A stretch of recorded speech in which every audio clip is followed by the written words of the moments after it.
go, go, go, go, go, go. That's the birthday. That's the birthday. Yo, Z-Pack! This episode is made possible by the generous sponsorship of Athena Health. Athena Health partners with hospital and ambulatory clients to drive results. They offer network-enabled medical record, revenue cycle management, patient engagement, care coordination, and population health services to build Health 3.0. Yo, get back to the work you love doing. Athena Health. Free up. Let's have some fun, this beat is sick. I wanna take a ride on your disco stick. So that's what my kid was singing today in the house at 6 years old. And it got real for a minute there. And then I was like, well, how did you learn that? Where did you learn that? And she looked up at me and said, I learned it from watching you, Dad. And apparently I was running around in my underwear singing Lady Gaga, which brings us to today's show. Yeah. I don't know how, but it does. Today's show is just gonna be us talking lots of trash about things. Lots of things that actually matter, especially in light of all the events that have happened in Las Vegas and everybody who's working so hard to help and save lives currently. We thought today would be a good day to do a tribe talk where we blow off some steam, where we talk hella shit. There's gonna be cursing. If you've got kids, put your fingers in their ears and do not let them sing Lady Gaga's whatever that song was. Is it Just Dance? No. Is it Bad Romance? Poker Face? No. Yeah. I want to take a ride on your disco stick. What did that come from? Dun, dun. Oh, love game. Play a love game, play a love game. Is it love fame? Do you love fame? Is it love game and game? Whatever, however the hell it goes. Just don't do it, people. So we want to talk about one of the things that we've been noticing, and this has been happening more obviously in light of recent events, and that is many people are sending me GoFundMe pages for the victims of the shooting in Las Vegas and asking me to share them on my page. And just to preface, I have a policy of generally no GoFundMe pages on the Z-Dog page because I would be drowning in them because there are so many worthy GoFundMe pages, and if I share one, then I kind of have to share them all to be fair, otherwise I'm choosing favorites. And so I typically don't do that, but it got me thinking and it got Tom thinking, what has happened in our country where you can be the victim of a horrible act of violence, right, by a nasty, evil, horrible human being who is now dead, and you end up potentially going bankrupt because your entire life has changed. If you don't have health insurance or you have poor health insurance or now you can't work or now your family has to come and be with you in a strange city and all these expenses add up and you're living on the edge to begin with, now you're pushed over to the edge into bankruptcy. And as we already know, the United States is probably one of the only countries in the developed world where where the number one cause of bankruptcy, personal bankruptcy, is medical. So you add that now with an act of evil perpetrated on you, of which you had nothing to do with this. You went to go see Jason Aldean at a country concert, and suddenly your life is totally changed. What do you turn to? And in the old days, family, friends, you hope for the best, or you struggle through. Now it's GoFundMe. So everybody can open a GoFundMe page and can spread it on social media and can ask celebrities and internet sensations and other people to share their GoFundMe page. And every single one of them is generally, at least in this context, very worthwhile. But how do we get to this point, Tom, where GoFundMe is the best health insurance in America? Well, I think it's basically because, right, that, Obamacare, the penalty for going without Obamacare is something like $800, right? And if you're not planning to pay taxes anyway, you're like, yeah, $800 to who? So I'm below the system, son. So, I mean, after Obamacare, a lot more people got covered, but there's still tons of people who fall through the cracks, and either they didn't fit the Medicaid expansion, or the premiums have risen so much that they can't pay, and they'd rather pay the tax penalty, which doesn't have a lot of teeth. And those penalties, aren't strong enough to actually encourage healthy young people to get insurance. And it's healthy young people that are, sadly, a lot of the victims in what just happened. So let's say you don't have insurance, you don't have it through your employer. Now, despite Affordable Care Act, you're basically out of luck. So now you're at, our Sunrise or UMC Hospital where they're working around the clock, Valley Hospital, Desert Springs, the Dignity System. They're working really hard to help you, but at some point you're going to get a bill.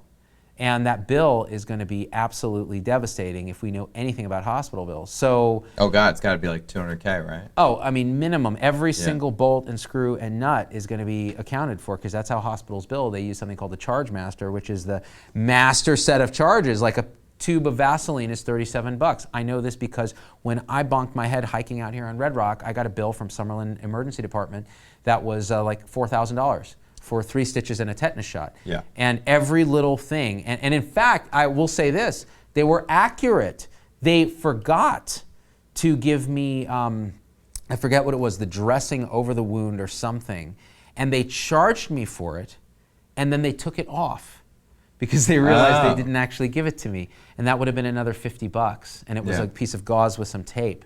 So you'd be like, yeah, son, I had ordered the McNuggets, but you had not put them in the bag. So I'm gonna need you to take this off my bill. You know what I'm saying?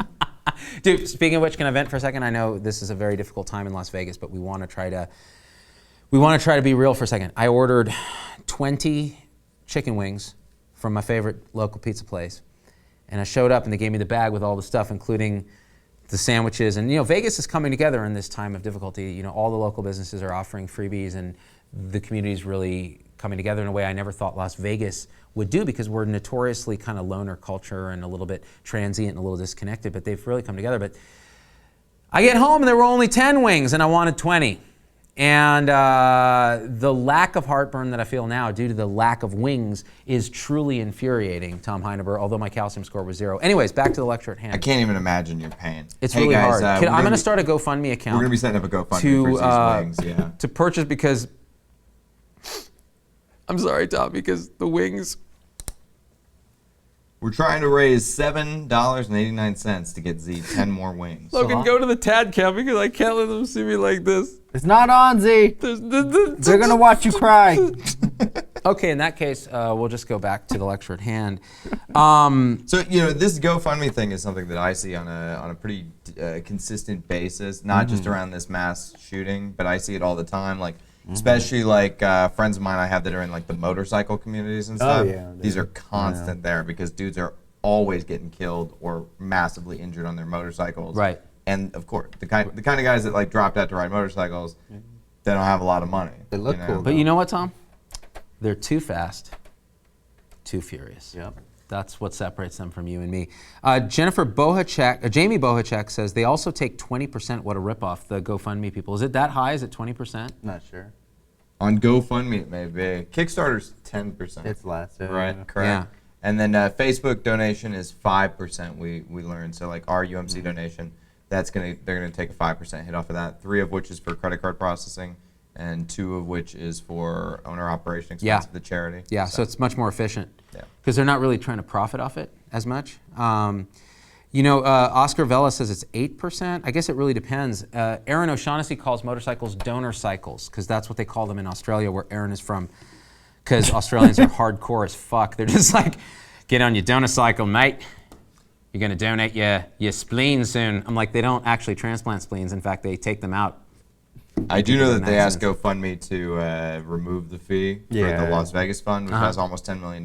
Yeah. And they were like, yeah, you know, everybody thinks their project is really special at GoFundMe, but we need money. So we're going to donate $150,000, which is like 2% of what the fund is getting or whatever, you know. And we're gonna keep the rest because GoFundMe's dope. So they're paying themselves. Well, you know, maybe they need a GoFundMe account for themselves. Like, guys, please donate to GoFundMe, because otherwise, who's going to GoFundMe? William Humphrey says GoFundMe fee is 5% plus credit card fees of 2.9%. So it seems like just nobody knows. It's one of those things. Nobody cares either, because you end up, you donate to GoFundMe accounts based on your elephant, on your emotional reaction. And you either feel for the person or the group that's asking for money, or you don't. And if you don't, you're not going to give money because it takes clicks. So you have to motivate your elephant to overcome this inertia of like, well, why should I give someone my money? Well, because I feel empathy or I feel compassion. Usually it's empathy. Usually you put yourself in their shoes and go, if I were there, man, that would suck.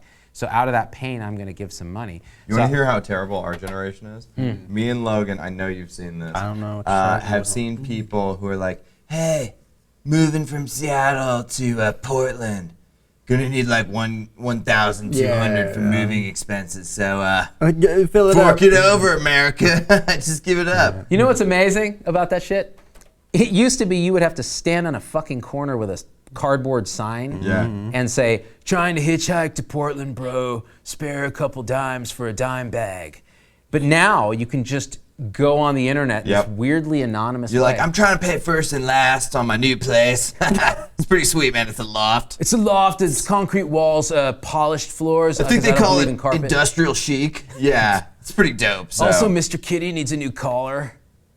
Really? You put a picture of your cat on your GoFundMe page? So the question again gets to the heart of, as a society, okay, you can have all these conversations about gun violence, which are going on in the news. You can have conversations about politics. When it gets down to healthcare, right? So we've talked in the past, is it a right, is it a privilege? Is that the right question?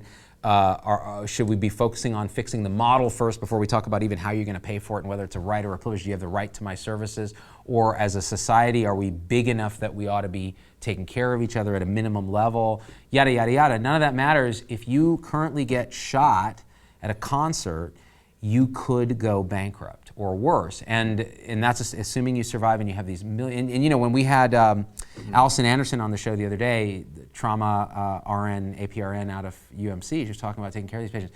The press disappears in a couple of weeks. America moves on, but these wounds continue and the care has to continue and the patient continues to suffer. An abdominal wound is a long-term rehab. It's a long-term recovery. There are long-term complications. You know, people who are paralyzed have lifelong complications. And so the question then is, as a society, how is it that we have to rely on things like GoFundMe accounts now when shouldn't we be providing some basic level of coverage and making that coverage affordable by actually fixing the system that delivers it? Because I think that's the biggest problem in places like, you know, Canada and Europe. You can fix the payment model and go, we're just going to pay for everyone. But then it's a huge component of your cost if you don't actually fix the frontline care model. Now, they actually spend less on a lot of things and have better outcomes, but I think we could actually do even better because we're frickin' America. Well, I think it's actually like one of these things, it seems like it's from a third world country, like an undeveloped country, because in these third world countries, like I know in places like Mexico and lots of places in South America, they have like saving pools, right? So like they'll save up for big purchases because they don't have access to the banking system. And that's kind of almost what GoFundMe for healthcare crises feels like here in America. It's the same thing, just done at a higher level. Well, it's interesting because Keisha Allen says the Amish community crowdfund all large medical bills. It worked great for them. Is that true? I didn't think they could use the internet. Maybe they literally they get a crowd. They're in a real crowd, right? Yeah. Like The Village, right? Yeah, Like The Village. Torches. M. Night Shyamalan. So, well, the thing is that this gets to the point, actually, Keisha, not Kesha with a $sign, Keisha Allen. Those communities are very tight-knit, and they do support each other. And if you actually look at something like Scandinavia, that whole country is a tight-knit kind of family community, and so their GoFundMe is nationalized insurance, right? At least the way that I see it. Christopher Chai says, when you think about it, medical insurance is supposed to be the GoFundMe for healthcare needs. Right. You know? Assuming you have it. Yeah. And, you know, assuming you can afford the deductible. So when you choose your plan, you have to think, well, what's the worst thing that could happen to me? I could get shot at an open-air concert, be in the ICU for months, away from my family. And that's going to be $5,000 to me out of pocket. Per day. Right. For insurance. Yeah, deductible, yeah, yeah. your $5,000 deductible. Can I handle that? Right. And can I handle all the not being at work and, you know, living on disability and that kind of thing? Yeah. So those are things, the calculation you have to do. But as we know, Americans are money illiterate, especially young people, because they just don't, it's not in their equation. I think I've said it before on the show, but 70% of Americans don't have $400 saved in case of an emergency. So if your medical bill is going to be $400,000, yeah, that's not going to happen for you, and you are going to have to go bankrupt. You're completely screwed. Yeah. And you know, and there's so much waste and fraud and duplication and garbage treatment that we have that we could eliminate and actually lower the cost curve so much that we could cover people who at some catastrophic level, right? Yeah, because that's really true. what it is. And when we had our guest Ryan Neuhoffel, Dr. Ryan Neuhoffel on, he was talking about, well, his healthcare plan is basically give people a personal health account where they have, it's their deductible basically. Right. And poorer people can have that funded by external sources and other people can fund it themselves and you use it or you don't. But then you have catastrophic national insurance around that. Yeah. And I'll tell you one thing Ryan is not, is a bleeding heart liberal. So he's actually arguing for a national health insurance plan, but in a very free market way. So he's saying, you know, make it catastrophic, make the deductible high, and bend the cost curve by focusing on primary care, which we don't do. I have to be honest, like up until I was 25, if I hadn't had somebody looking out for me in my corner, which was usually my father, I would not have had health insurance. Because every year the conversation with my father was like this: "Hey, idiot, you need health insurance." "I don't want it. I'm invincible. Nothing's gonna happen to me, Dad." You can take your truth and shove it, Pops. I don't trust anyone over 25. But if I had been at the concert and I took a bullet, like so many people did, I would have been totally screwed. Yeah, you would have been, right? Now, and I had the same thing. My parents being doctors would never have let me go without insurance. They would have thought that was unthinkable because they would have they see what happens to people without insurance. See, lawyer. Yeah, lawyer. That's why I couldn't go without it. Yep. Mm-hmm. Yeah, he knows. He knows. We were such privileged little youth, Tom Heineberg. What about you, Logan? Were you privileged? No. No? But you had military insurance. Yeah. Right? Yeah. So you were privileged. No way. You had the best health care in the country. TRICARE. I walk right in the ER anytime I had a cold. It's great.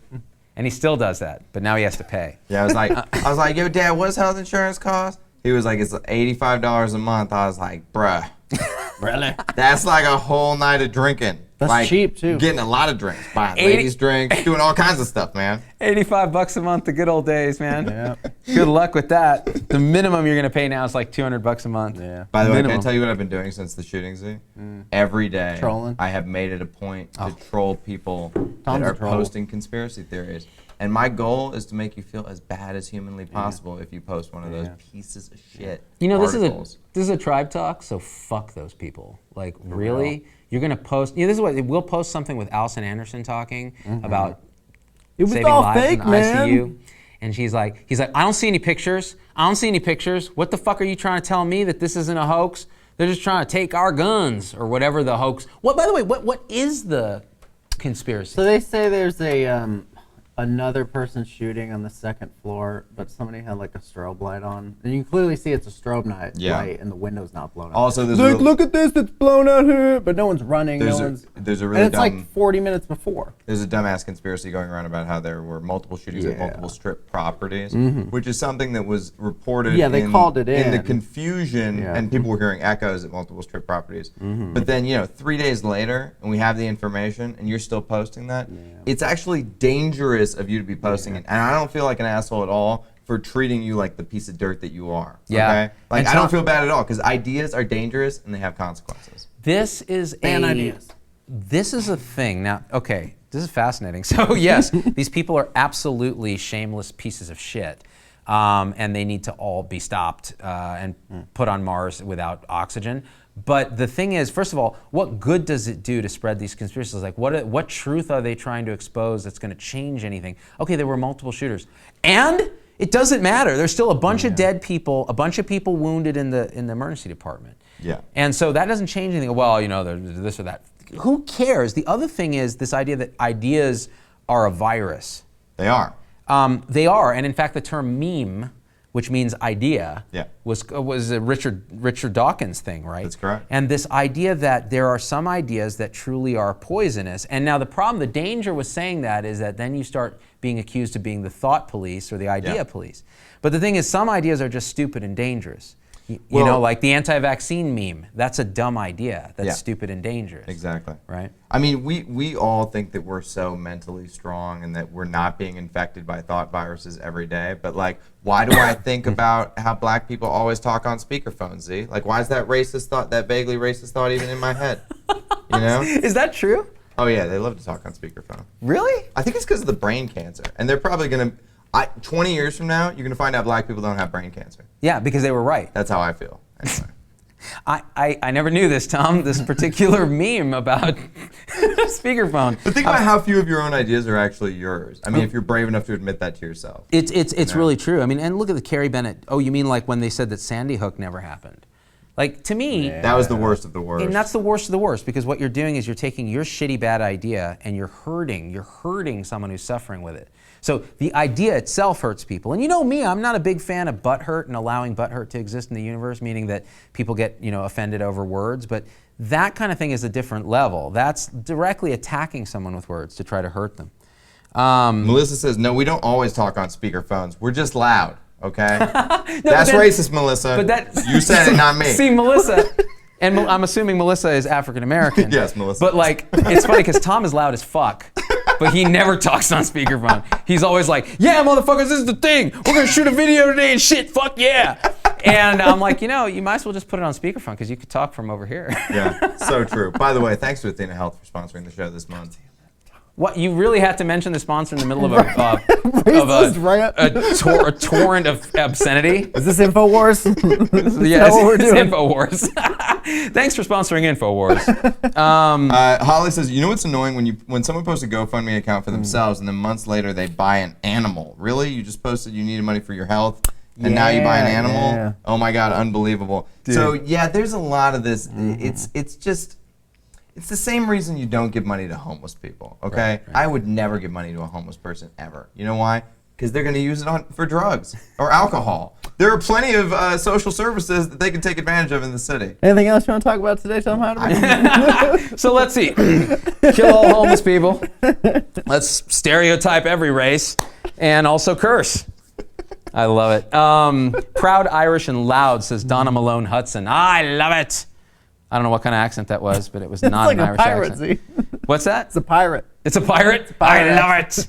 Arr. UT Southwestern in Dallas, pretty nice benefits. Lauren Regler. Well, I'm glad someone has nice benefits.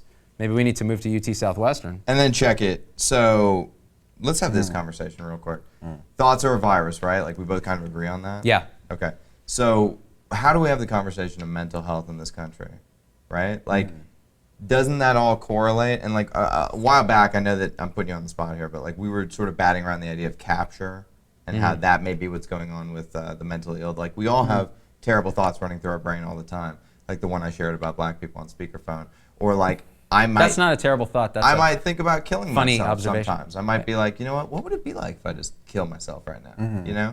So we have these weird thoughts, but where mental illness comes in, anxiety, depression, suicidal ideation, bipolar, etc., is where you're capturing that thought and it's stuck in your head. Yeah. And it seems like that is your whole why and your whole reason for being. Right. So it's a question of attention disorder.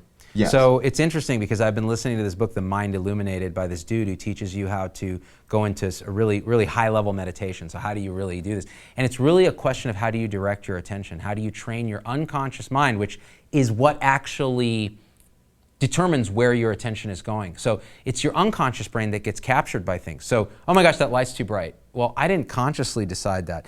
My unconscious said, take a look at that light because it deserves your attention. Right. It then becomes aware. Now with mental illness, the question is that capture disordered? Is either the unconscious component of it or the conscious processing of the captured piece of attention disordered? And with memes and ideas, if you have a bad idea and you're captured by that, and that becomes an obsession, the next thing you know, you're in the 30-second story of the Mandalay doing stuff. Do you remember The Exorcist? Quite well. The scariest thing in The Exorcist is he says basically like, this is something you do to yourself. He's like, the more you believe it, the more it feeds on itself. Yeah. And so that's so exactly freaky when you're the audience member and you leave the theater and you think, oh my God, if I believe it, it'll be real. You know, I've been citing a lot of Kurt Vonnegut lately. I don't know why, but I read a lot of him when I was younger. So he has a book called Breakfast of Champions, Z-Pack. If you ever want to read a really interesting book that was written quite a while ago, but seems like it was written today, Breakfast of Champions. It's like this big. It's really thin, by Kurt Vonnegut. And it is about exactly this idea of capture and memes, ideas being poison. Yeah. And the idea was the lead character is an auto salesman at a Midwest auto dealership. And he is exposed to this idea through a book that he reads or something, if I'm recalling correctly, that all humans are just robots. And they're just going through the motions. And he is the only person who is not a robot. And this leads to a breakdown that he has where he starts actually treating people like they are robots. Yeah. And he's the only person. And you can imagine where it all leads. And it is this poisonous idea in a brain that's susceptible then leads to this sort of just full breakdown of everything.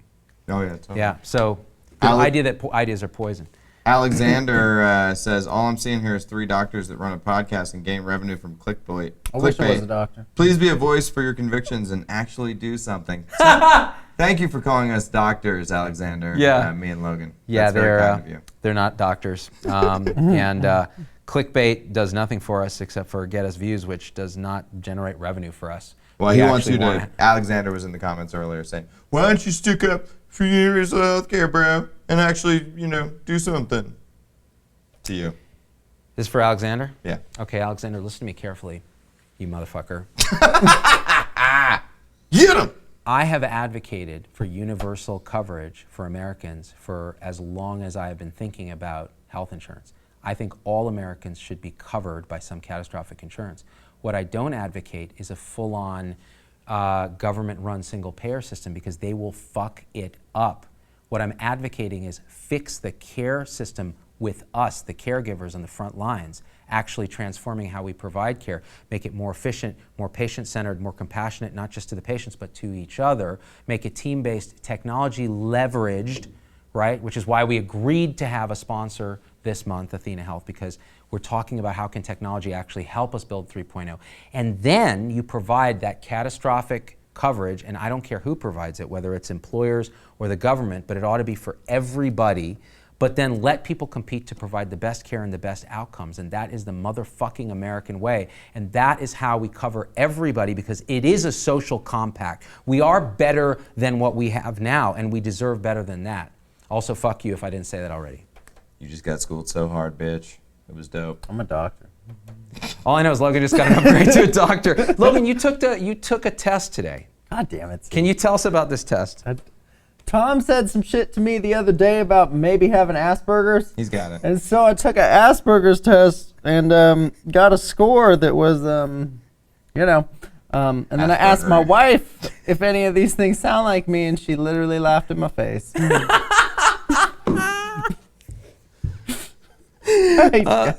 what's funny? This was a big moment for Logan. Don't even remember saying it to him. Not at all. Thank you guys so much. It was just a passing comment from Tom. He was like, oh yeah, you got Asperger's for sure, dude. That's what's wrong with you. Which, by the way, I'm terrifically jealous of because I could use a little more, organized thinking in my life. Clara Croce, you can't fix cost without tort reform. I agree. I think there has to be a change in how we deal with the legal issues around medicine, malpractice, et cetera, and that's a whole nother talk where we'll have some guests to talk about that. But, here's the thing. The way that we sort of dealt with tort and malpractice at Turntable is we developed deep relationships with our patients so that if mistakes were made, you could do something like, say you're sorry and try to make it right. And more often than not, that when you have a relationship with a patient, that works. Now, when you don't have a relationship, when you're in a 2.0 kind of matrix and everybody's trying to cover their ass and it's a fee-for-service thing, and the assumption on patients' part, because education is poor, is that they need all these tests and they need antibiotics for their cold and they need this CAT scan or this MRI that's exposing them to gadolinium or radiation that they don't need and it could cause more trouble down the line. If that's the background milieu you're working from, then yeah, you're going to end up ordering all this shit, particularly in the emergency department where so many tests are ordered just to determine if somebody is lying to you about whether they're addicted to opioids and trying to get pain medicine, and you're scanning them to see, do they really have this pain or this abdominal issue? And this is the problem. It's a multi-system thing that a tort is a piece of it, but it's deeply interwoven with the rest of it. Can I ask Logan a question? Ask Logan a question. Why would you be worried even if you did have Asperger's? No. Because you think there's a stigma attached to it? Apparently. So, but you'd still be you. You'd Yeah. still think like you and just be you. I'm dope. But you'd have now a label for what you are. I don't like that. Yeah. Like how Z has ADHD. Yeah. What? Who? Squirrel? I do have ADHD. And so, in some way, is the labeling part of the problem with mental health? I think it is. Z? Let me tell you, just real quick before you get into it. True. So my mother is severely mentally ill. I think she's schizoaffective. She had a diagnosis of bipolar 2 a long time ago by a doctor I thought was an ass clown and who didn't know what he was talking about because, she totally hears voices and the whole nine. When I was a kid growing up, just her being mentally ill and having the label of that was incredibly stigmatizing for me, in social functions, in school life, etc. But when somebody's mother had cancer, all of a sudden we were bringing them casseroles. Yep. And I'm over here like, what about my mom? She's fucked up too. It never made sense to me. And it felt like as soon as you get a diagnosis like how Logan has Asperger's, suddenly you're on the outs from the community as a whole, Squirrel! I'm sorry, what did you say? I was being ADHD. Listen, the thing about labels, Tom, and I think you brought it up perfectly, is that it depends on the connotation with the label. So like you said, mental illness has this connotation that was negative, particularly back in the day. Now, some people wear their diagnosis as, I finally figured out what's wrong with me and I'm going to actually wear it with pride and try to get help for it. And the same goes with things like Asperger's, the same goes with things like ADHD. The stigma is different. And cancer actually used to have a horrible stigma. Like if you had cancer, you were an untouchable. They didn't even tell you you had it, and you lived your life in the hospital until you died, and doctors lied to you, particularly if you were a woman. So I think the label thing matters in that there's a meaning and a social attachment to labels. Actually, can I digress on this point for a second? Because I have ADHD, and I just realized this is a good chance to introduce this idea that I want to develop more on future shows, and it's this idea that they talk about holistic medicine all the time, right? And Western practitioners are like, that shit's stupid. Like it's a dog whistle for quackery. Yeah. Like when you say holistic, right? But it's actually not. What real holism in medicine means is that there are 4 quadrants to every human being, to everything, actually, everything. And those 4 quadrants, if you don't look at each quadrant, then you end up missing how to actually treat that person and make them better. And those quadrants are very simple, and I won't fully outline it, but I'll say this. One is the internal quadrant, like what's my conscious experience? What are my beliefs? What are my fears? What's my psychiatric state, right? So the internal experience, which in Western medicine we discount. We go, no, that's just a product of brain chemistry, and we can tweak the brain chemistry, but we don't really worry about the internal experience that much. But it is absolutely crucial, particularly to mind-body effects, affirmative thinking, biofeedback. Those things work. Meditation, they actually do work. So the question is, we ignore the internal quadrant, internal personal quadrant, we're missing a big piece. But the other quadrant is the internal interpersonal quadrant. So what is my relationship to my friends and my family and my support system and my enemies and everybody? And that's where things like labels matter, because if you're labeled with cancer or bipolar disorder with psychotic features, how people now relate to you and see that illness feeds back to your inner quadrant of how do I see my illness and how am I supported, and am I a leper living on Molokai in Hawaii because I'm ostracized, and that will affect how you heal. And then you have the interpersonal quadrants the external personal quadrants of like your brain chemistry and your cells and your metabolism. That's what medicine's really good at. But then the last outer part is the outer societal and environmental part. We ignore that too. What's going on in the built environment, in your home, in society, the internet? What effects are those having on health? And so holism simply means looking at all 4 of those quadrants whenever you look at a patient and trying to see the whole picture and understand that each quadrant can't be reduced to the others. They're all unique and have to be looked at. It's interesting because we did away with mental hospitals because we basically Ronald Reagan felt that they were societal evil, and Ken Kesey's book didn't help much, and Nurse Ratched and all that kind of stuff. But the truth is, they were sort of bad places, and they weren't designed well for the mentally ill. They were just sterile white walls with people strapping you down, and everyone you're isolated, and it's a terrible environment for healing. And it doesn't touch on any of the quadrants you just mentioned. So instead of throwing out mental hospitals as a whole, we probably should bring them back with a redesign. Yeah. Something like, what if you actually thought about the interior design of a building, and you said, maybe we won't make it all white walls, Simple stuff like that matters. When you look at what IDEO does with Apple in terms of design, and now big healthcare systems like Sutter Health are actually looking at design elements in terms of the patient experience and whether people are going to get better. What's it like when you call the operator? What kind of experience do you have? Because it actually feeds back into your personal experience. So that interpersonal quadrant then feeds back into the personal quadrant, which then feeds back into the individual cells and metabolism, which is all affected by how you got to work on that shitty road. That is the technological environment, the big outside its, if you will. Yeah, it's kind of like and how could they be a part of the society? How could they still be of value? Because every person needs to feel they're of value. You can't just lock away somebody in a padded room and be like, this is your life now. Well, this is where you, again, if you ignore the lower quadrant of we, what is our cultural engagement, if you take that away from a human, they're no longer a human. So this is what we do with mentally ill. We go, well, it's really not an interpersonal thing, really. You just need to work on your own shit. Yeah. We can do it in a chemical way with your brain, with medications and some talk therapy, but that's, less valued because we don't get paid as much for it, and it's harder to do, and it requires caring a lot, and we're so busy, Yeah. So there was this, speaking of mental health, there was this artist in England in I think the 1920s, early on. His name was Lewis Wayne, and he used to draw cats.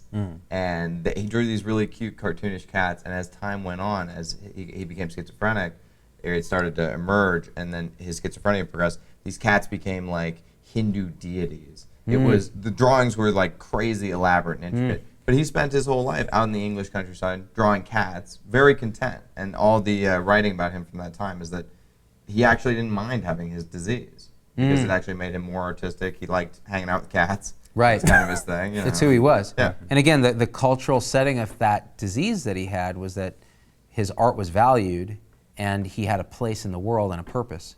And I think that's what we deprive people of. Like if we tell Logan you have Asperger's and you have no place in our studio, which would be the opposite of what's true. The fact that he has mild Asperger's means that he's crushing it on these on the technicals here. Well, everybody in Silicon Valley uses it in the opposite way. They go around. They want to have Asperger's. Yep. They want. It's like a superpower to them. And in fact, oh my God, there's this dumbass new show. Have you seen it? It's called The Good Doctor. And it's about a doctor with autism, and they treat autism like it's his superpower. And he can see things no one else can. Oh, wow. He's like a Sherlock Holmes for autism. It's like Rain Man 2017. Yeah. Exactly. Wapner.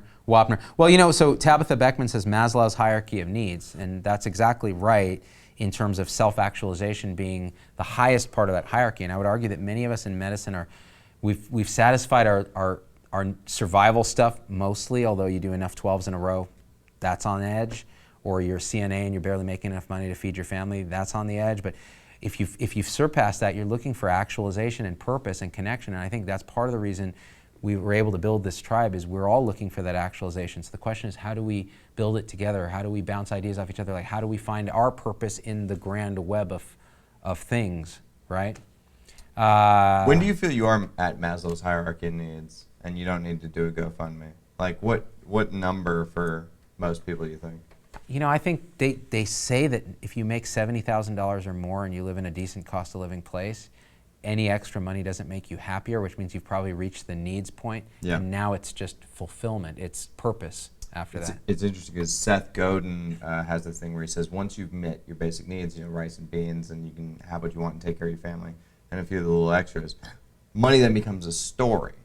So the people in our society that are chasing billions are chasing this story of, I'm so great, look at me. Money is a story. It's a story. That's interesting. Yeah. Yeah. That is when you have your needs met. Right. Well, then the question is, do your needs start to expand? So it becomes now a need for a legacy or a need for making an impact in the world or a need for helping people. Like Bill Gates had a shit ton of money, more than any human being should have, and he transitioned around about the time he married Melinda to being this philanthropist and doing all this work in the world, much of which is very, very good. It's still tricky and there's a lot of controversy here and there, but the guy is giving away a lot of money. So that kind of impact, it does matter. And the very rich people that I know, and I know a few, they are like that. They actually are not obsessed with money. They're obsessed with impact and creating connections and introducing people to each other and seeing those introductions bear fruit. That kind of sort of tribal leadership stage 4 thinking, which if you ever read that book, which I highly recommend, Tribal Leadership by, it's killing me.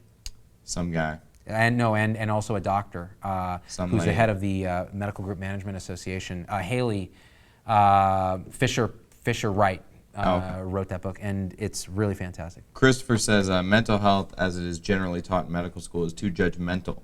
The best teacher I had for psychiatry taught us students that all people have aspects of psychiatric disorders, and that the differences that we perceive as normal or abnormal only depends on whether a person's milieu of inflections cause a disruption in their own life or the lives of others.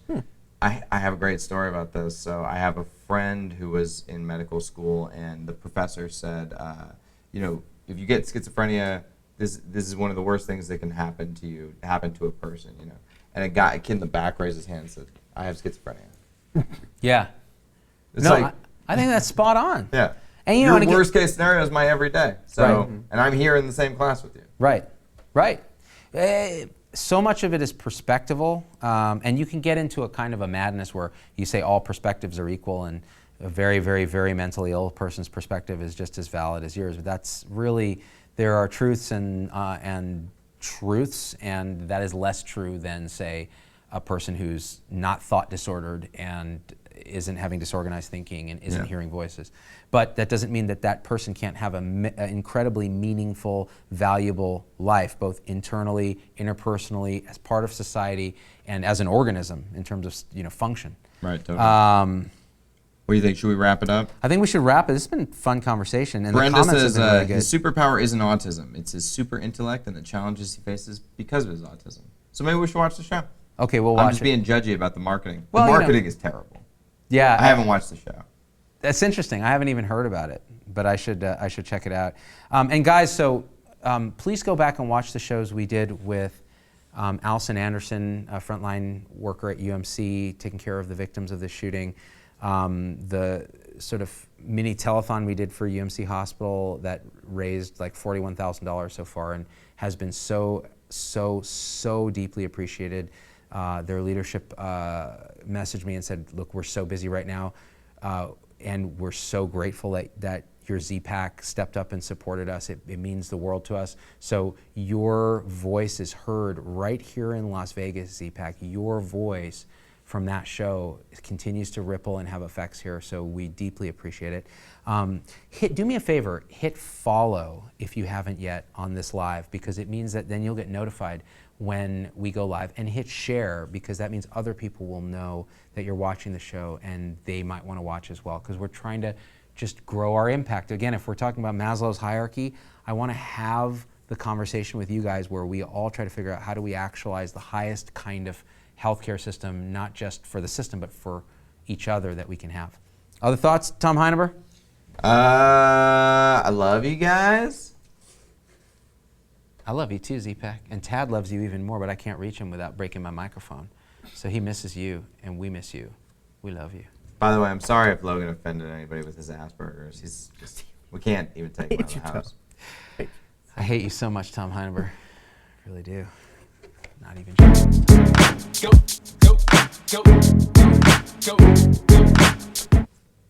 Hate you.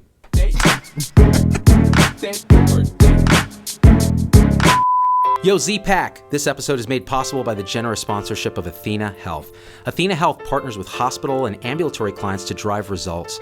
They offer network-enabled medical record, revenue cycle management, patient engagement, care coordination, and population health services to build Health 3.0. Yo, get back to the work you love doing. Athena Health. Free up.